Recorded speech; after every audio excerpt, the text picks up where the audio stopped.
Ezra Butler, 1938 Media. Twitter is not evil. I've got a bone to pick today with two different things that I came across online today. One was written by Dan Zarella, and I woke up to it, and it was a post about how Twitter's retweet API is really killing the soul of retweeting. Now, he didn't use that word, and I'm not going to try and retweet his whole thing or recap his whole thing, but let me just say the basic thing that he said.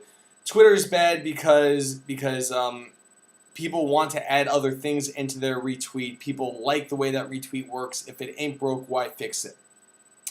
I'm sorry to tell you, retweet is broken. Retweet never worked. Okay? I cannot write a 140-character tweet and then have somebody else quote it. I cannot have a 130-character tweet and then have somebody else quote it. If somebody else would quote it, they would change the TO to the number 2, would to WLD. They have to figure out every weird way to make sure that they can convey the content by changing the structure and keeping my name, because it's illegal to retweet me without saying Ezra Butler. You should actually even add Ezra Butler into tweets that I didn't say, just to make me feel good about myself. But, so I disagree completely. I think that retweeting, when in the new way that Twitter wants to do it, that will actually quote Ezra Butler, just like you're quoting me in an academic text. So you've got paragraph, Ezra Butler's paragraph, and then paragraph. Works perfectly, works beautifully, should be done. And then, if you want to agree with me or disagree with me, or say that I look amazing today, you could simply say, wow, Ezra Butler looks amazing today, and look at his tweet. Amazing to do, easy to do. So it's just like you're quoting any blog post and then making a comment on it, so too you can quote any tweet and make a comment on it. That's A.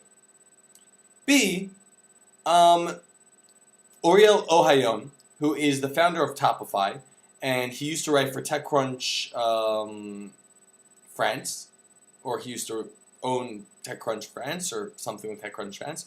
Great guy, smart guy, really tapped in to the whole Twitter sphere and everything like that. Said Twitter is lagging a year behind their people.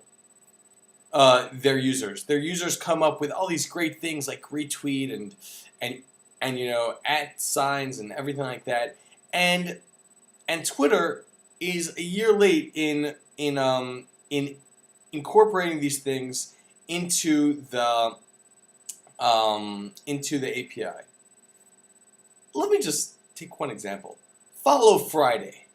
Let's say if Twitter would have said, wow, Follow Friday is a great thing, everyone's using it, it's spamming us completely, and they would have a month in or 2 months in incorporated it in before seeing really how people used it.